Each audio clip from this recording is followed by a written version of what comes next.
I'm not standing up here trying to tell you that I'm responsible for Art Williams' success in this business. I'm not. He's had to succeed many times in spite of me. But this is my career.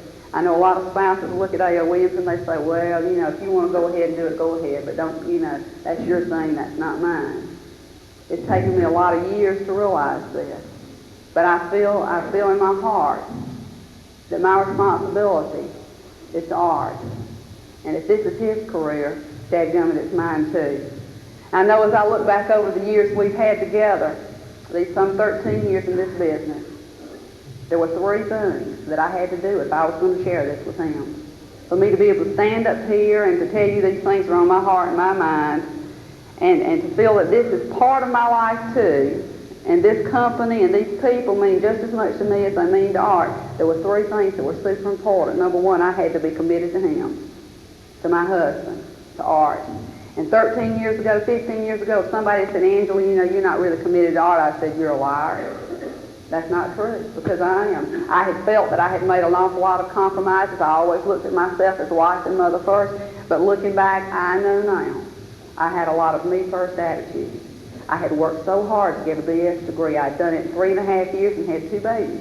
And I worked so hard to get a master's degree. You know, boy, I was going to be in college one day. I was going to teach in college. Thank the Lord I don't have a PhD. But you know, that I had set a lot of goals and ambitions for me. And I was not 100% committed to him. I know this is not a very popular thing to advocate. And it's a two-way street. I'm not a doormat.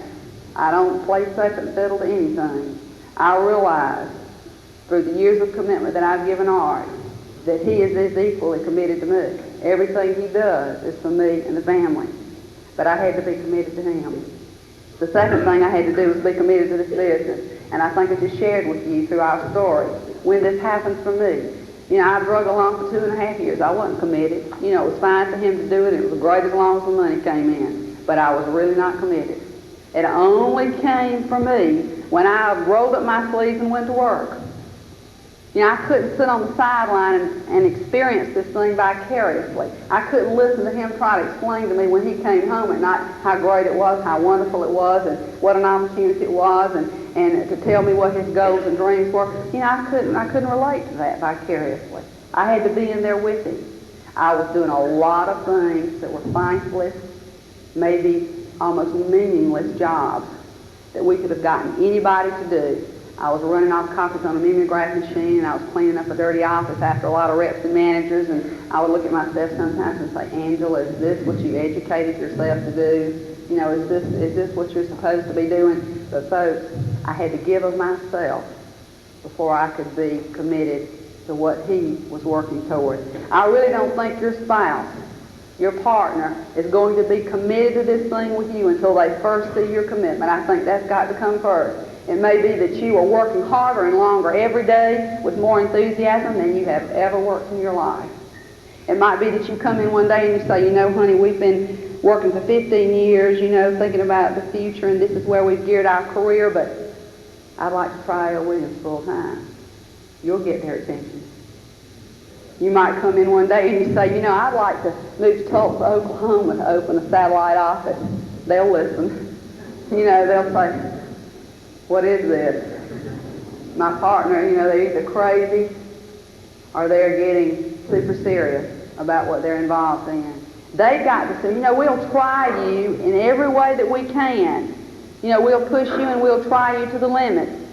But when we see that you're committed and believe in our hearts and know that you're committed, folks, we don't have any alternatives if we're the right kind of person.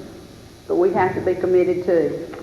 I think the third thing that was super important for me, and I think it is in order to have an unbelievable partnership, I had to be willing to grow alongside Art Williams.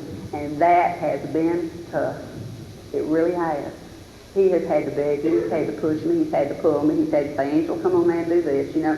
And I didn't want to do it. You know, I really didn't want to do it. And I was fighting half the time, and I'm stubborn, folks. You know, if I don't want to do something, it takes a lot to convince me to do it. It's tough to stand up here and talk to you. He came home about a year ago and he said, Angela, said, I've got you on the program for the satellite managers, you know, the RVP training school that comes from Atlanta. I want you to come in and talk to them for about an hour. I said, not me. You don't want me to do that. I said, what do you want me to say to him? He said, well, just get up there and tell your story. Just get up there and tell them about the spouse involvement in the company. There's been 1,000 things I didn't want to do. But I am so grateful now that I did it. It's been painful. It's been tough. But I wouldn't give anything for the challenge because I know that that's been one of the key things that has enabled me to share this with my husband. There are a lot of things that are important. But those three were important to me. They may not be for you and they may not be for your partner, but they were for me. I had to be committed to him, to art. I had to be committed to this business. And then I had to be willing to stretch and grow along with him in this.